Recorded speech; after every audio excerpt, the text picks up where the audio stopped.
El doctor Bernardo Klicksberg es padre de la ética para el desarrollo, gran maestro de la Universidad de Buenos Aires y Premio Nacional 2013 de Cáritas y la AMIA a la solidaridad y la lucha por la responsabilidad social.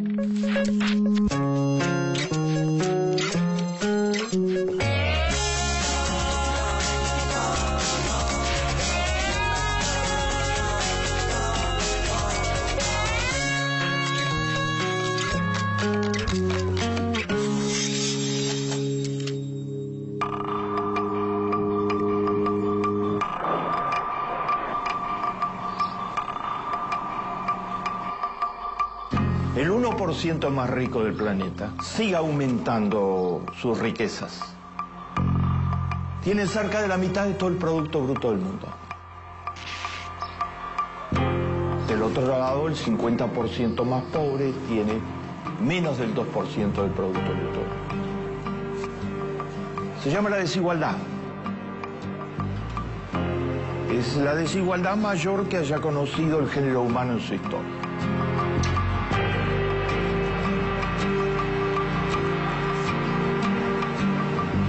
¿Y es mala la desigualdad o es buena la desigualdad? Los teóricos del neoliberalismo ortodoxo argumentaban hasta hace algunos años atrás, ahora ya es totalmente insostenible esa posición, que la desigualdad era buena porque entonces había unos pocos ricos que tenían mucho, invertían y eso hacía prosperar la economía. Nada de eso sucedió en la práctica. Los muy ricos suelen gastar en bienes absolutamente lujuriosos, no pagan impuestos, se llevan sus ganancias a paraísos fiscales y en cambio la desigualdad tiene contraindicaciones muy graves.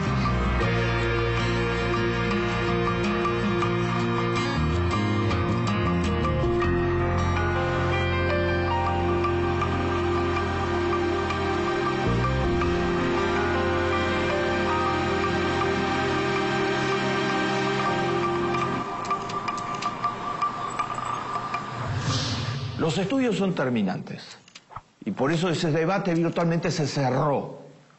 No hay nadie significativo en las ciencias económicas o sociales que defienda hoy la desigualdad como virtuosa.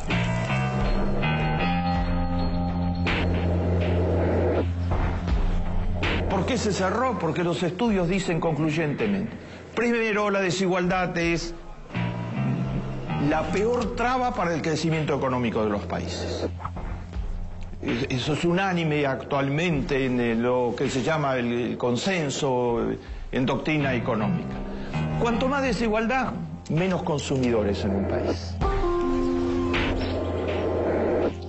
O sea, si gran parte de la población está fuera del mercado de consumo, en Centroamérica cerca del 70% de la población está fuera del mercado de consumo. No puede consumir en Honduras, en Guatemala. Los mercados de consumo son pequeños y entonces las empresas no pueden producir en escala, los bienes son más expensivos y además el consumidor es el gran creador de empleo de la economía. Si hay consumidores, se establecen empresas, se establecen pymes y se genera empleo. Si no hay consumidores, no sucede nada de eso. Entonces, el consumidor es la gallina de los huevos de oro. Cuanto menos consumidores, peor. La desigualdad mata consumidores. Es todo para unos pocos y la inmensa mayoría o sectores muy importantes no pueden consumir. Segundo, la desigualdad es nefasta para la formación de ahorro en los países. La formación de capital nacional, se lo llama. Si la gente puede ahorrar como ahorró en Corea, que trató de establecer políticas que promovieran la igualdad, grandes políticas de salud y educación, o como ahorró en Japón, que se reconstruyó, hizo una reforma agraria muy importante y fomentó las pequeñas y medianas empresas, entonces se forman capitales nacionales que se reinvierten en el país.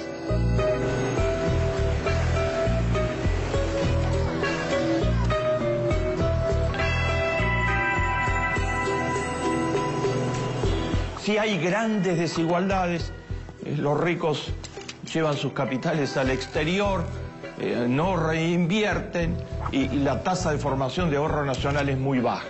Entonces, por eso y otras razones, se sabe que la desigualdad es la mayor traba para el crecimiento de un país, pero eso es una parte de la historia.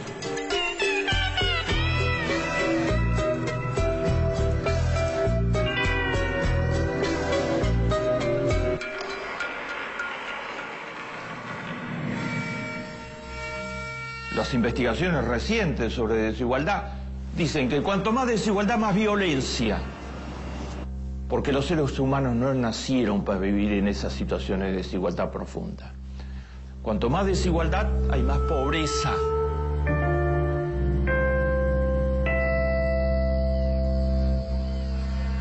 El aumento de las desigualdades en América Latina entre la época en que comenzaron las dictaduras militares y los modelos neoliberales ortodoxos fue pavoroso. Convirtió a América Latina en la región más desigual del planeta.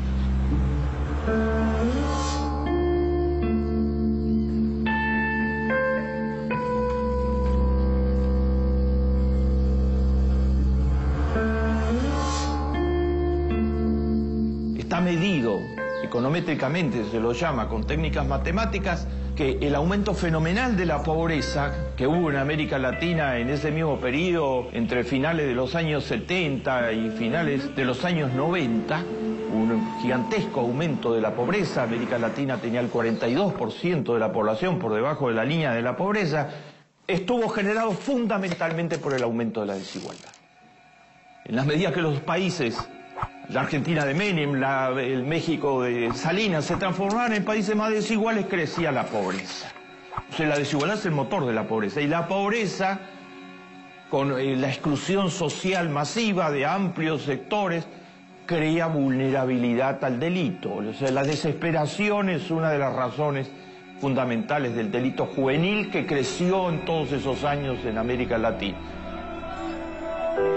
En la época de Menem, el delito juvenil, entre que comenzó Menem y que terminó, se multiplicó totalmente la delincuencia juvenil en la Argentina. Y la delincuencia juvenil tenía que ver con la vulnerabilidad ante el delito, que significa las situaciones de exclusión severa. Cuanto más desigualdad, más delito, más inseguridad ciudadana, más violencia. ¿Saben ustedes? Cuanto más desigualdad está medido, más divorcios. Porque resulta que en las situaciones de alta desigualdad las familias tienen pocas oportunidades, no tienen empleos estables, la economía es oscilante para la mayoría de la gente, es volátil para la mayoría de la gente, y se tensan las familias internamente y explotan.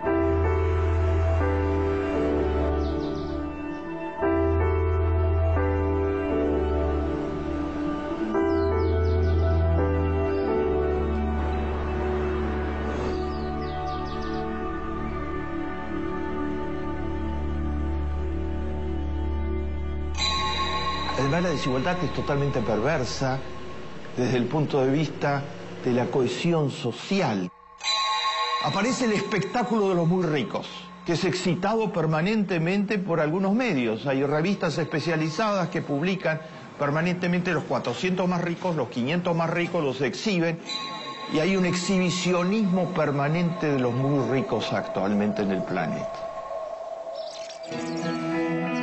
Entonces la disparidad entre un exhibicionismo fenomenal, permanente de los muy ricos, y un sector inmenso de la población que o es pobre o es pequeña clase media y tiene muchas dificultades para seguir siendo clase media, crea una tensión fenomenal en la sociedad. Ese sector de la población, ese inmenso sector de la población, resiente de ya las desigualdades. El 89% de los latinoamericanos en las encuestas dicen que no soportan de ninguna manera los grados de desigualdad de América Latina.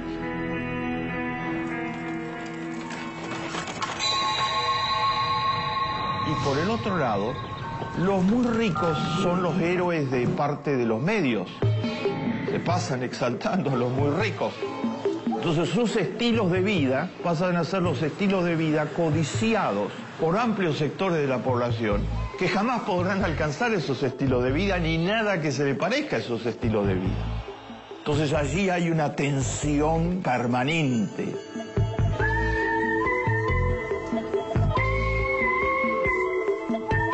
Imagínense en los Estados Unidos. Ya se terminó el sueño de que todo americano puede ser Ford o Rockefeller. Eso se terminó. Está muy claro que lo que todo americano aspira actualmente es a seguir siendo pequeña clase media y no caerse, porque durante el periodo de Bush gran parte de la población se cayó de la clase media por las políticas anticlase media que se practicaron, neoliberales ortodoxas que se practicaron. Cohesión social quiere decir que toda la gente sienta que vive en una sociedad donde hay juego limpio, donde si se esfuerza, si trabaja duro, puede progresar efectivamente. No, estamos frente a un 1% que en su gran mayoría no hizo juego limpio, violó todas las reglas y se apoderó de gran parte de las riquezas, y una inmensa mayoría que por más que se esfuerza trabajando, no sabe si siquiera va a poder llegar a ser pequeña clase media o mantenerse como pequeña clase media. La desigualdad es nefasta en todos los aspectos. Ya la Biblia se ocupaba de la desigualdad y la condenaba acerbamente. ¿Y cuál es la magnitud de la desigualdad actualmente?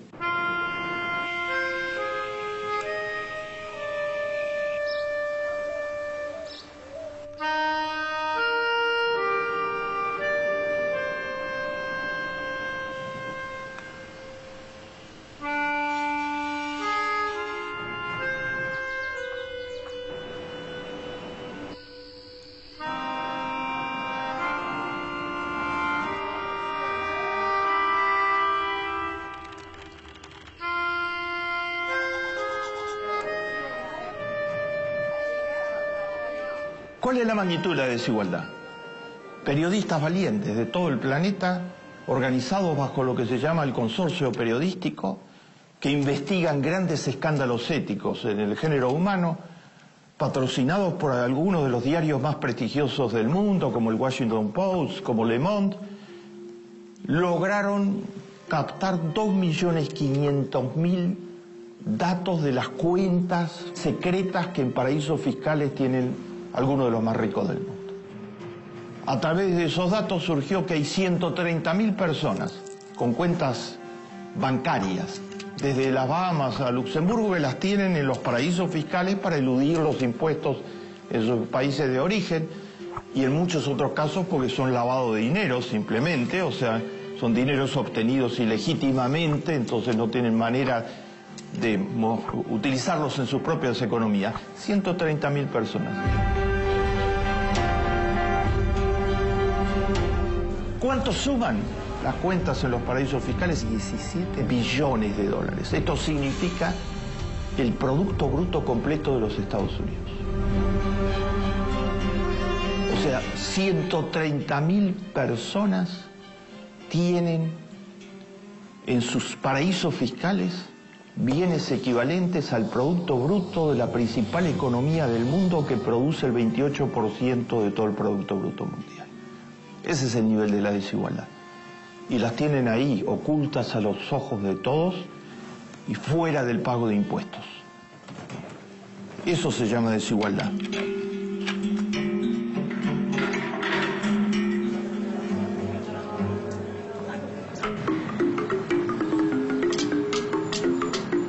Algunas otras cifras ilustrativas. En Europa, que se cae a pedazos, donde la desocupación sube permanentemente bajo el impacto de las políticas impuestas por el 1% más rico del planeta a través de la Troika, del Fondo Monetario Internacional, el Banco Europeo. En Italia, los 10 más ricos tienen actualmente más que los 3 millones de más pobres. 10 personas, tienen más que 3 millones. Desde ya uno de ellos, uno de los 2 o 3 más ricos de Italia, es Berlusconi, que es una muestra de cómo el poder económico puede atrapar y desdemocratizar una sociedad, puede atrapar el poder político. Es uno de los mayores fortunas de Italia, es el dueño de la mayor parte de los medios masivos de comunicación, y todo eso lo puso para lograr apoderarse del poder político, y usó el poder político para multiplicar su poder económico y su poder mediático. Tiene infinitas demandas en los tribunales y encontró un medio único para hacer frente a los jueces que lo han condenado montones de veces. Cada vez que un juez lo condenaba, Berlusconi hacía cambiar la ley en el Parlamento, que controlaba por su poder mediático, su poder político basado en su riqueza, eliminando ese delito. Eliminaba legalmente el delito por el que lo condenaba. El estilo de vida de Berlusconi, el héroe económico, el multimillonario que llegó a a las cumbres del poder, difícilmente pueda ser un modelo para nadie en el planeta.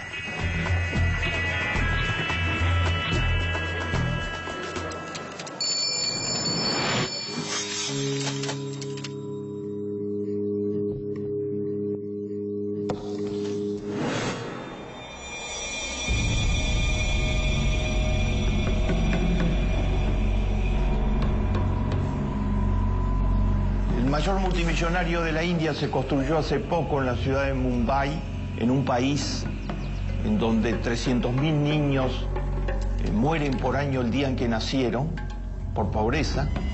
Se construyó un edificio para él y su familia de 27 pisos. ¿Cómo 10 personas pueden vivir en 27 pisos? Es difícil imaginárselo. Entonces, desde esos 27 pisos, él mira a la ciudad de Mumbai, donde el 50% de los habitantes viven en villas miserias absolutas.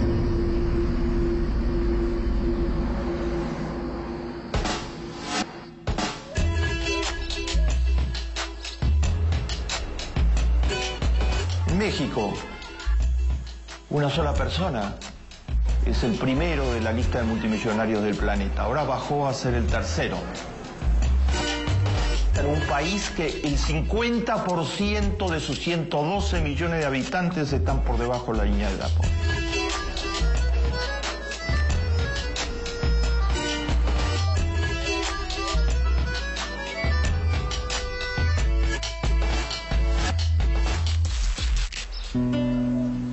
En Guatemala,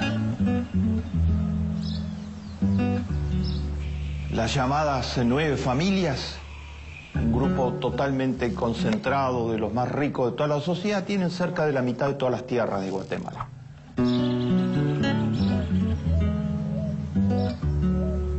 Los millones de indígenas de Guatemala viven en la pobreza extrema, no terminan la escuela primaria y no tienen acceso mínimo a la posibilidad de cultivar la tierra. Guatemala es uno de los países con peor distribución de la tierra de todo el planeta. Pero los muy ricos no se conforman con ser muy ricos, Saben que eso es ilegítimo. Saben que no se puede. Uno de los multimillonarios mayores del planeta, Warren Buffett, donó toda su fortuna a causas de interés público. Es un ejemplo, un mal ejemplo desde el punto de vista del 1% más rico. Y Warren Buffett escribe recientemente: no puedo entender cómo la población del mundo soporta tanta desigualdad. Los muy ricos saben que eso es ilegítimo. Entonces tratan de conquistar el poder político para asegurarse de que eso siga. No lo hacen de manera expresa. El caso Berlusconi es casi una excepción, sino que lo hacen a través de construir poder mediático y de cooptar el poder político. Nada es gratis en esta vida. Alguien lo tiene que pagar. Hubo un juez excepcional en la historia de los Estados Unidos. Se llamó Louis Brandeis, miembro de la Corte Suprema de Justicia de los Estados Unidos. Hoy hay una universidad en su nombre, la Brandeis University, y el pueblo americano lo tiene presente como un símbolo de las mejores luchas. Cerca de los años 30, el juez dijo: tenemos que elegir entre tener una democracia o tener unos pocos muy ricos, pero no podemos tener ambas cosas.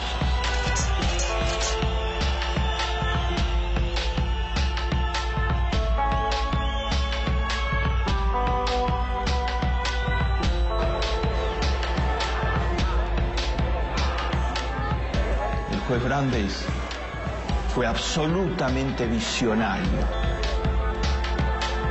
El 1% más rico hace todo lo posible para apoderarse del poder político actualmente. Para eso castiga, sanciona, demoniza a todos aquellos que quieren mejorar la igualdad de modo importante en sus países.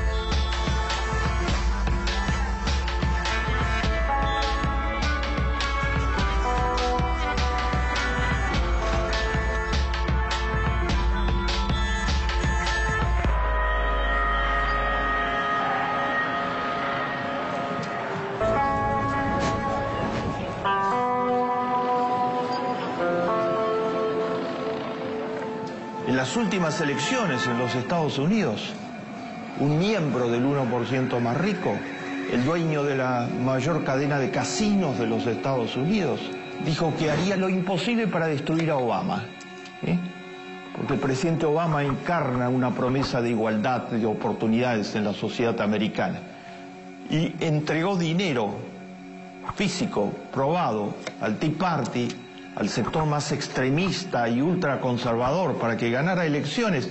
La suma de dinero que entregó fue equivalente a los aportes que para la campaña electoral hicieron todos los habitantes juntos de 12 estados de Estados Unidos. O sea, él influyó más financieramente en la campaña electoral última en los Estados Unidos que todos los habitantes sumados de 12 estados de Estados Unidos. O sea, lo que dijo Luis Brandes se convirtió en realidad.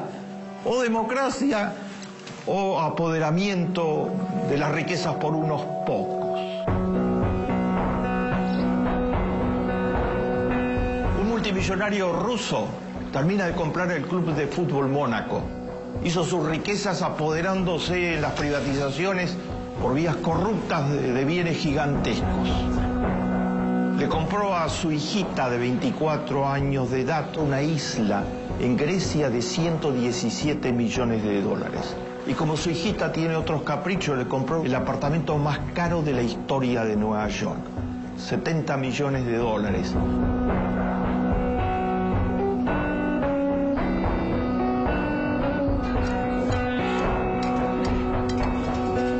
¿Esto puede seguir así? O sea, puede haber un 1% que sojuzga al 99% del género humano de este modo. ¿Los modelos de vida pueden ser los multimillonarios? Los muy ricos creen que tienen impunidad para todo, que todo les es permitido. Están muy activos tratando de que no haya impuestos, que no suban los impuestos, de que el poder político esté en manos confiables, sobre todo que la economía del mundo esté en manos confiables para el 1%. El 99% se ha despertado. Nadie podrá frenarlo. Los manifestantes en los Estados Unidos durante largo tiempo gritaron esta consigna: somos el 99%. El género humano, el 99%, quiere ser pequeña clase media. Quiere que el trabajo signifique que realmente su situación mejora. Quiere poder mandar a sus hijos a las escuelas y tener un sistema de salud público que lo proteja. El ideal es que todos puedan ser clase media en el planeta. Cuanto más desigualdad, más nos alejamos de esa posibilidad.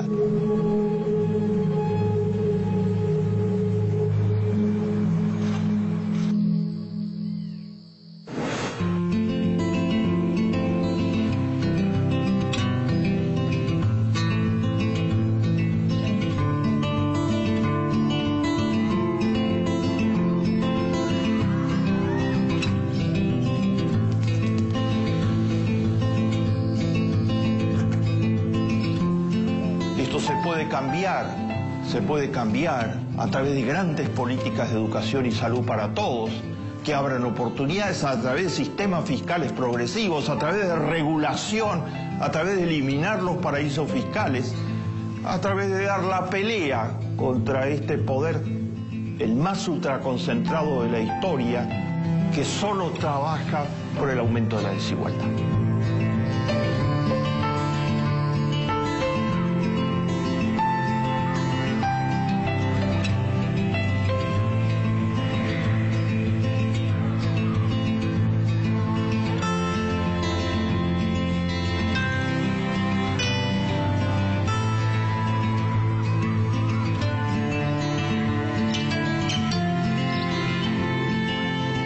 ¿Hasta dónde? Hay que transformar la situación. La mayoría del género humano, por vía pacífica, la única vía acorde con el texto bíblico, por vía pacífica, al mismo tiempo que lucha por la democratización política, lucha cada vez más por la democratización económica. Más vale encender una vela que maldecir a la oscuridad.